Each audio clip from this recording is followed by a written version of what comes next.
یہ اسکارف جو آپ نے اوڑھ رکھا ہے مجھے بہت پسند ہے، مجھے پہ صدقہ کر دیں، آ کر لے جائیں مجھ سے، ٹھیک ہے؟ یہ لینا تو یہ لے جائیں، جو کل لیا ہوا تو وہ لینا تو وہ لے لیں. اچھا، اگر آیت الکرسی یا کوئی سورت لکھی ہوئی کسی پیالے میں ہے تو کیا اس میں پانی کی دم سے پیا جا سکتا ہے؟ لکھے ہوئے پہ پینے کی بجائے بہتر ہے کہ آپ پڑھ کے اپنے اوپر دم کر لیں، ٹھیک ہے؟ کوئی شخص جادو کے توڑ کے لیے تعویذ دم کر کے پہن لے. دم کر کے کیسے پہنتے ہیں؟ تعویذ کو لٹکانا اور پہننا درست نہیں. نبی صلی اللہ علیہ وسلم نے کسی پہ لٹکائے نہیں بلکہ پڑھ کے جو کل طریقے بتائے گئے ہیں ان کو استعمال کیا. اگر کسی کو نظر لگی اور یہ پتا ہو کہ کس کی لگی ہے تو کیا یہ طریقہ ہے کہ وہ اپنے جسم کا پانی دھو کر نظر لگنے والے پہ چھڑک دے؟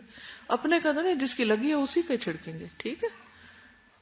انہوں نے کرسی پہ بیٹھ کے پڑھنے کا طریقہ پوچھا ہے.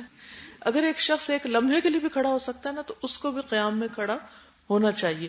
اور اس میں یہ ہے کہ اگر آپ کھڑے ہو کے پڑھ رہے ہیں تو رکوع آپ اگر بیمار نہیں ہے تو پورے کا پورا کیجئے، اور اگر آپ بیمار ہیں تو جتنی آپ کی کمر جاتی اتنا کر لیں. پھر اس کے بعد آپ دوبارہ کھڑے ہو کے پھر سجدے میں جا سکتے ہیں تو چلے جائیں، نہیں جا سکتے تو پھر آپ بیٹھ جائیں اور بیٹھ کے آپ سجدہ کریں.